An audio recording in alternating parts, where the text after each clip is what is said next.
తర్వాత ముఖ్యంగా నిన్న కానీ ఈరోజు ఎలక్షన్ జరుగుతూ ఉంటే ఇక్కడ స్థానిక ఎంపీ అవినాష్ రెడ్డి గారు అంతా అంతా కూడా ఏడుపుగుంటి మాటలు, ఏదో ఇట్లా చేసేదానికి ఇదంతా మళ్ళీ ఎలక్షన్ ఎందుకు పెట్టాలా, ఎలక్షన్లో గెలవలేని దద్దమ్మలు, అది ఇదని ఏమేమో మాట్లాడినాడు. అంతా ఎలక్షన్ అయిపోయిలే, తర్వాత దాని కథ ఏందనుంటే అప్పుడు మాట్లాడదామని కూడా, తర్వాత నిన్నటి నుంచి ఎలక్షన్ అయిపోయిన తర్వాత మాట్లాడదామని ఈరోజు మిమ్మల్ని అందరినీ కూడా రమ్మనడం జరిగింది. అసలు ఫస్ట్ ఆయన ఇక్కడ ఏదన్నా జరిగింటే అది జగన్ రెడ్డి ప్రజాస్వామ్యము ఏదైనా ఇబ్బంది పడిందనే, మామూలు ప్రజాస్వామ్యం ఇబ్బంది పడిందనే.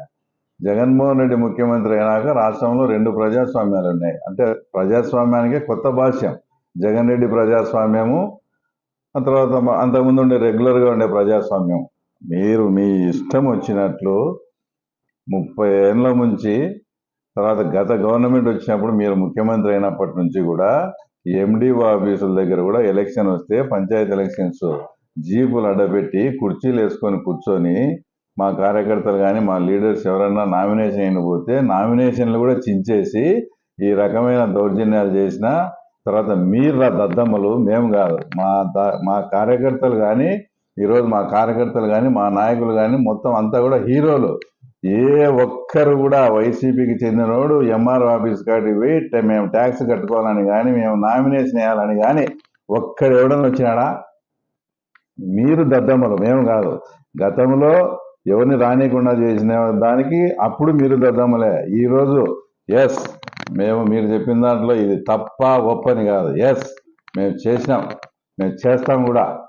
ఇంతవరకు 78 నుంచి మీరు నిర్మించుకునే సామ్రాజ్యాన్ని ఈరోజు మా కార్యకర్తలు మా నాయకులు కూకట్టి వేళ్లతో సహా పెకలించి ఎవడే కానీ నామినేషన్ కానీ ట్యాక్స్ కట్టుకునేదానికి కానీ ఎంఆర్ఓ ఆఫీసుకు వచ్చిన సందర్భం కూడా లేదు.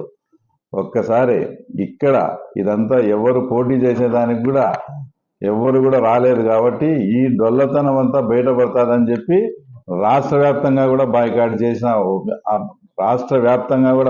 చేసిన వాళ్ళు మీరు దద్దమ్మలు. అవినాష్ రెడ్డి కావచ్చు, జగన్మోహన్ రెడ్డి కావచ్చు, మిమ్మల్ని మీ చేతగాంతనాన్ని పెట్టుకొని తర్వాత మమ్మల్ని తర్వాత ఈ రకంగా మాట్లాడడం అస్సలు ఇది కరెక్ట్ కాదు.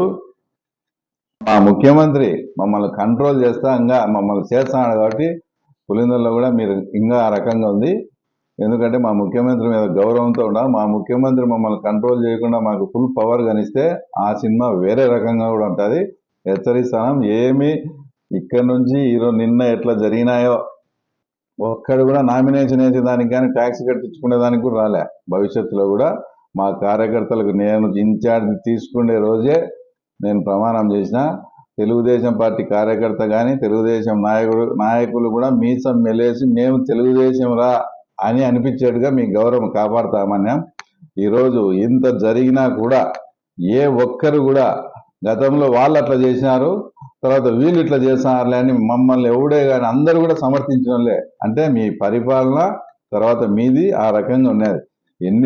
గతంలో 2005లో కూడా ఇదే మున్సిపాలిటీ ఎలక్షన్స్లో మీరు దౌర్జన్యాలు చేసి ఆ రోజు ఇదే రకంగా బాయ్కాట్ చేసిన సందర్భం ఉంది. మళ్ళీ మీతో కూడా ఆ రకంగా బాయ్కాట్ చేపించేదానికి మాకు ఈరోజు 20 సంవత్సరాలు పట్టింది.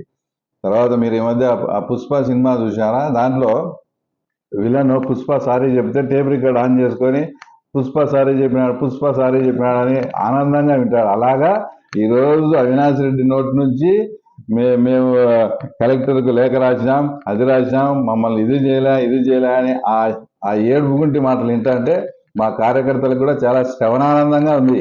ఎందుకంటే అన్ని ఘోరాలు అన్ని పాపాలు వాళ్ళు చేసినారు. ఈరోజు కూడా చెప్తాను, ఇది ట్రైలర్ మాత్రమే. అన్ని ఎలక్షన్స్ ఇట్లే ఉంటాయి.